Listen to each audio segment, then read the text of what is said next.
Hey guys, it's Dan from Soileater and welcome back to our One Take Wednesday series. Today on episode 6, I will be going over my duty firearms, including pistol, rifle, and shotgun. So we'll dive right into it. First of all, for sidearm, I am running a Glock 17 Gen 5. This is the MOS model. All firearms have been cleared prior to the video. Just also a disclaimer there, but it's always good to check as well. So again, Glock 17 MOS Gen 5. As far as a tack light, I'm running a Streamlight TLR1 HL. It's the high lumens model. You'll notice here I also have some Talon grip tape. I do like that on duty guns. Obviously not as comfortable for appendix carrying in my current assignment, but I make it work. But for on the road and being out in the field, having bloody, wet hands, snow, sleet, ice, everything like that, I like having that good grip there. For optic, I am running a Aimpoint Acro P2.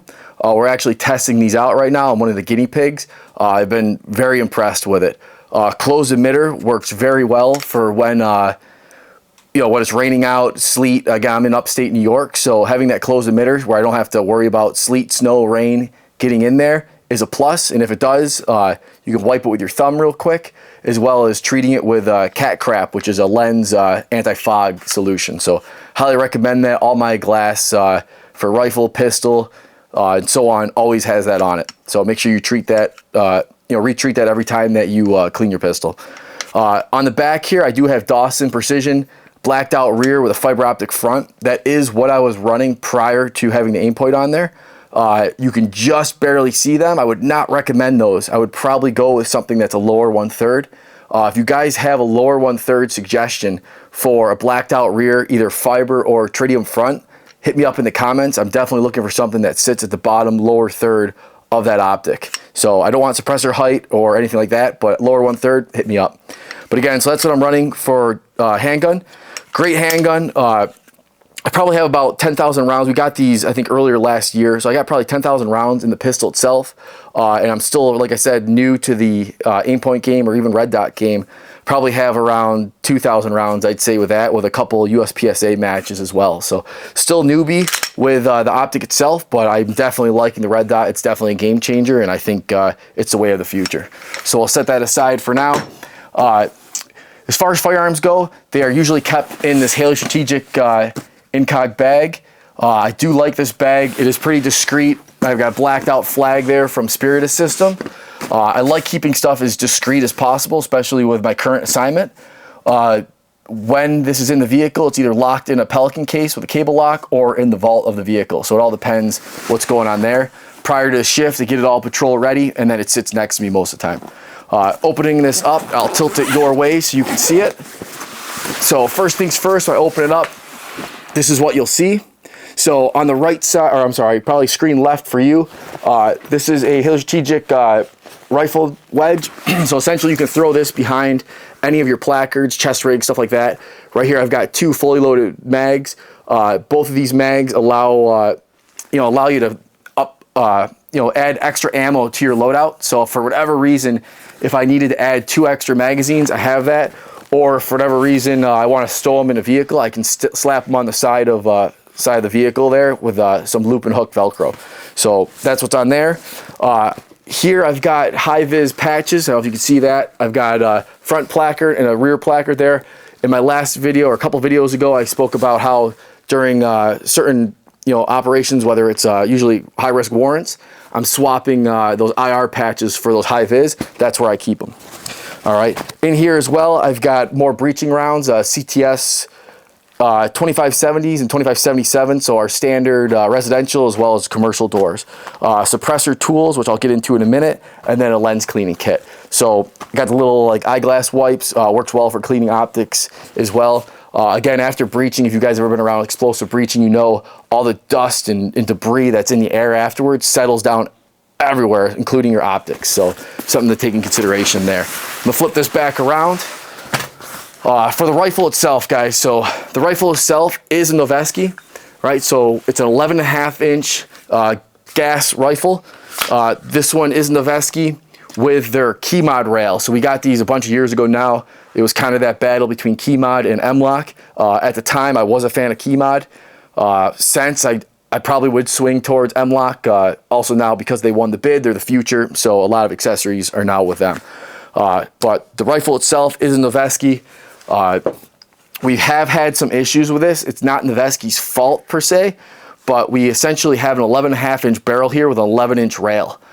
We've got the Silencer Co. ASR here, but due to the length of the rail and where the Saker K, which is the suppressors we run, sit, there was hardly any clear. There was actually no clearance, so we had to add some washers in between there. Due to that, and due to kind of how the threading was, we ended up with some baffle strikes, doing some barricade work and some vehicle stuff. So we've since removed our suppressors for the time being. These rifles are pretty worn at this point, and due to some other issues we've had, we're probably going to be replacing them soon. But I'm just going to show you the current setup. Once I get the new rifle, probably hopefully this year, I'll do another video and show you that. So I don't have a suppressor here. The suppressors are at the bay, because we had to send some back to get worked on, again, for like I talked about, for those baffle strikes. But we'll start at the front here and work our way back. So again, ASR, I believe it's called, it's the 3-prong Silencer Co. attachment. Normally we would run the Saker K. On the front here, I do have a Surefire. This is the older models. We're now running dual fuel. A big thing I would recommend, highly recommend, especially for duty or like military stuff like that work, would be the push button rear cap here. So I can activate this light with the push button here or with a pressure switch. As far as the pressure switch goes, I am running the Surefire one. That's just the single with so it's got the momentary as well as the click button in the rear for constant on. As far as the laser and aiming device here, this is a PEC 15. How I activate that is with my thumb here. So I can go right from the side, or the top here, to white light if I need to. There is some cool other switches out there that I'm eventually going to check out, that when you activate your white light, it also activates your visible laser. Down the road, that's probably something I'm going to check out. As far as what's mounting the light, I do have, this is the older version by Impact Solutions from HSP, that fit that right in there pretty tight. I wanted that as tight as possible to that pack, and it did a good job doing it. Now Surefire with dual fuel have the adjustable ones for the M-LOK, so it's built right in. So you save yourself about 55 bucks on the accessories. I would say the last couple of years, guys, I know why people are doing it. It's also kind of a fad in my opinion, but a lot of guys are taping their rails with either like the hockey tape or that kind of foam tape. So I saw a couple guys doing that, and then ever since those few people, everyone's been doing it. I personally don't do that. The reason being is I don't want that tape, when it gets wet after a while, it gets all gooey. At least the that foam type of tape gets all gooey because we have them on our breaching saws. And also it keeps moisture around your gun. When I get done and this thing's been in the rain or been in the snow or sleet, I'll take an air compressor, dry it all out, oil it, and kind of keep it clean like that. So I don't want anything that's going to retain extra water on here. As far as my retention for the cable management, I'm just running very small zip ties, and I don't make them super tight. I make them a little loose, but enough that it keeps that, and as you can see here probably, it keeps that cord nice and tight. I try to keep as much play away from that. But again, if you have to tape stuff, I understand that, but I think there is better ways, and my better way would be just a little zip tie. So moving back, BCM vertical grip here, I do basically just use that as a hand stop, right? So for me, that's a good way to find that same spot every time, as well as kind of bringing the gun up. It just, for me, works, especially with that shorter rifle, right? So being an 11.5, like it's not like a 14, if I can get it out all the way. With long arms, I would have it all the way there. Then I'd use some sort of angled grip. But because this gun is kind of short, I'm kind of compressed, I'll be running the vertical grip. Just seems to work well for me. All right, moving back here, I do have, this is an older aim point, so I got the aim point T1 on here. One disappointing thing with the aim point T1 was that it didn't have any lens caps, right? It had these little bikini ones that you could fold to the side and stick on the switch here, the on-off switch, the dial, but they would break, and I think that broke probably a couple months after having the optic. So the mount here is a Tango down mount, so this allows you to flip these caps open and close them if you want, and then to retain them, they kind of fit into each other to retain within themselves. So I do like that. I usually keep it open 99% of the time. The only time I will close the top one usually is when we're doing rehearsals in the parking lot and it's snowing or sleeting or snowing on us, and I want to keep the optic dry, right? So just remember your pre-deployment checks prior to jumping off the truck that you have that popped open. Behind that is the EOTech magnifier. This is the newer one. I believe it's the G43 or 44. I forget exactly which one it is, but it's the smaller one that just came out relatively recently. I do like this thing. I don't run it all the time. So when I originally bought this, it was when I was on patrol. So for a patrol rifle that I was taking in and out of the cars, I definitely liked having the ability to get that magnification for IDing targets as well as just getting information most of the time. I will say this, when I know that I'm going into like a search warrant, I will usually take that off because it's one less thing to get bumped over when I have the rifle slung because I'm performing breaching or whatever else. So it's just one more thing to kind of pop over and cause issues. So if I know I'm not going to need it because we're only hitting one structure, I'll pop that off. But most of the time, if it's going to be a call out or I'm on patrol, I will keep that on the rifle. Currently for the mount, this is an old LaRue mount. I am running the lower 1/3 mount. That being said, I will probably be switching over to the 193 once Scalar Works comes out with the 193 iron sights. So one thing I forgot to cover in the front, these are just the Magpul Pros, the metal ones, sitting in the front. I did Dremel down. Let me see if you can see that. So let's see here. So I did Dremel it down so it does fit in between the PEC laser and illuminator. For me, that was important. I like running it all the way up. I also have it mounted backwards, so if I wanted to run it down, I could, and it would run forward so I can get that PEC up as high as possible. So I do keep that up for whatever reason. If my optic went down, I would still have that reference point on the front there. And for a lot of CQB stuff, using that rear aim point, with that, you're still going to get your hits on target. But again, that's just if I have to, right? I can always flip up the rear one, which again is a Magpul one, and use that as well. Been a lot of debate over the last few years on how many redundancies you need, right? So Aimpoint T1, very solid optic, right? I've never had any issues. The only time I've ever seen one of these optics fail in person would be when it got hit with a sim round. We actually had one get directly hit with a sim round and crack the front glass, right? So that being said, you'd have a hard time running your iron sights with that, which is why I opted for the LaRue mount or any sort of quick release mount. So if I needed to, I could pop this optic completely off and run iron sights, right? I also have a PEC 15 on here, meaning I could switch this to visible laser, right? And have visible laser on here, right? So that's kind of your tertiary, if you will, aiming device, right? So I've got the Aimpoint T1 with the red dot. I've got the iron sights if I need them, as well as the laser, the visible laser, right? And then if you're using night vision, you're going to be using the IR laser anyway. Moving back here, so as far as the grip, I am running, I forget what mod it is. This is the BCM grip. It does reduce that grip angle. You all know after doing CQB for a while, if you're in, like when I was in SWAT school, my wrist was shot from a standard A2 grip because we were always aimed down until it was time to bring that gun up, and it just destroyed my wrist, right? So the BCM grip has the decreased grip angle there, so it kind of brings your wrist into a more natural, straight and strong shooting platform. The other thing I like about it is I buy the one with their removable back strap here, where I can replace it with the biggest one. So I run it with the biggest one, which feels very similar to the beaver tail of a Glock. So for me, switching between this rifle and the Glock, it's a very similar grip angle, and to me, it just transitions very well. Moving down to the back here, just have a standard QD mount. I used to run a single point sling, but I would say probably the last 5 years now, I found myself running that single point it was an old Haley Strategic D3, and I was running it basically in a 2-point sling all the time because I was breaching and needed it cinched down. So I am now running a Ferro Concepts Slingster, right, which I have here, and I have that retained to the stock with a sentry strap. Works really well, especially when you're going in and out of vehicles. Having that thing so you can just pull that rifle out of the car, and as soon as you're out of that car and you can put that sling on, just bring your arm in and put it right over your head. If you need to, you can put it just right over your neck, or if you have time, you can put your arm through it. Again, it depends on what you're doing. But that sentry strap allows that sling to stay nice and retained, and then as soon as you need it, it kind of gets out of your way and just reattaches with that little earth magnet. So definitely a fan of the sentry straps, highly recommend those.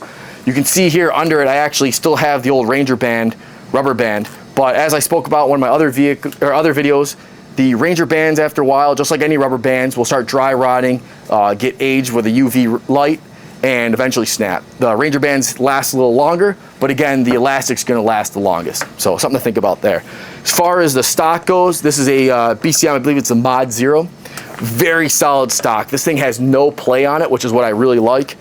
For me, I do run mine all the way out. Again, I'm pretty tall, so being able to run it to the side and have it all the way out and extended gives me a little bit more control over that rifle. Lastly, the charging handle is going to be the BCM ambidextrous. I think it's a 4x4, so it's the medium one. I don't like the larger ones because they tend to get caught on your kit, especially if you have your rifle slung. And I've seen guys kind of get themselves out of battery from that. So I like having kind of a smaller one, but not too small, where I can still do injured shooter manipulations with that rifle if I need to. So just looking at this, I believe I had covered everything. Again, if you have any questions on the rifle itself, or any accessories on the rifle, or why I run things a certain way, just send me a DM on Instagram, or again, comment below. I try to get to all the questions there. One thing nice about the BCM bottom here, and a lot of places, a lot of companies have this, but they've got the little storage compartment here. Inside here, it's gonna be hard for you to see probably. I do keep two CR123s in there, as well as the, I think it's a 3032 battery. It's whatever battery runs these aim points. So I believe it's a 3032, but I'm not positive. So I have that with a rubber band wrapped around it. And if I need to, I'm not gonna do it now because it's a pain in the ass to get in there, but I can pull this rubber band, it'll pull both those batteries out, and then it allows me to get to the aim point one as well. So I keep that in there. It's out of the way, out of the elements. You kind of set it and forget about it, and then if you need batteries, you have them. So basically in this grip right here, I've got batteries to run either the pack, recharge the Surefire light, or put a new battery in my aim point. And my aim point battery I change yearly, and I've never had any issues. While on patrol, I leave it on probably around the 11 setting, 10, 11, depending on how sunny it is, 8 hours a day, 8 hours plus, and never have any issues with it. So I can't speak highly enough about the aim points. They're kind of a rock solid optic there. So that's that. Moving along here, Remington 870 Magnum. This is actually the, and I said it wrong in one of the other videos, it's the MCS. So it's the modular combat shotgun. So this is essentially the breaching shotguns we use. I believe they're discontinued. If they're not discontinued, let me know, because we actually need to buy a couple more of them. But I believe when Remington went bankrupt and sold their company, they unfortunately stopped making these. I tried contacting law enforcement rep over there and was put on hold for probably about an hour, so I gave up. But if you know anyone selling the forend with the light on it, that's not $500 like an arms list, let me know. Because again, this is not a personal shotgun, this is a department shotgun, so I'm trying not to spend a ton of money to upgrade those. The other option pretty soon here is going to be a little bit of epoxy with one of those little pen lights, those little lights that go on your zippers, and just put a little red light there, because it would be nice to have a little bit of light on here, so that way you don't have to rely on a teammate to light up the door for you. But basically Remington 870 with a couple little different features. Shorter forend up front here, shorter magazine tube. I believe the barrel itself, oh man, put me on the spot here. I believe it is a 10-inch barrel. So don't quote me on that. You'd have to look up the specs of it. I believe it's a 10-inch barrel. This one's chambered in 2 3/4 or 3-inch. Again, the CTS rounds I believe are 2 3/4 anyway. Standard Remington 870 safety. The only thing that's different on these, besides the rail on the top here, is that the grip here is not a standard grip on the back of this receiver. So you cannot replace this with any other grip section. So essentially this shotgun, you pull out this pin right here. I'll do it for you just to show it. But you pull out this pin right here, and this grip will actually remove completely, and you're left with the shotgun here and this grip. But I'll try to hold it to see if you can see it.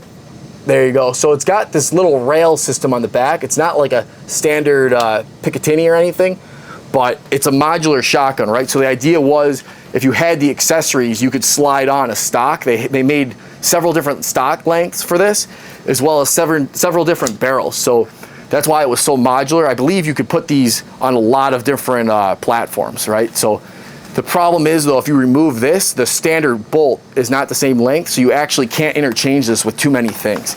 But I'll put this back on here real quick, hopefully. We'll see. It's kind of a tight fit, which again, I like. I don't hate that is a tight fit. Doesn't have a lot of play in it, but I might have to get this later. So anyway, with that, how I sling it, I used to run just one of those standard little swivels that you would put on like an old hunting sling, like an old leather sling. I actually had that break on an op in the, unfortunately the shotgun hit the deck. So I hit you guys up in the comments a while back and like, hey, what else could I use? You guys recommended a flashbang pin, the little pin there, and that thing's worked great so far. I've used it for probably, I don't know, maybe 2 months now. Haven't had any issues. I did tape the edges of it though. I don't know if you could see there because it was super sharp. So I was getting sick of stabbing myself with that, so just taped that up and it seemed to work fine. The other option I could have done was probably Dremel it, but there we go. So that seemed to work. The only thing I don't like about this shotgun is that because it's modular, it has this little pin on it, that the only thing that holds it in is a little spring tension here on a little metal ball in there. So that's the only thing that holds this in.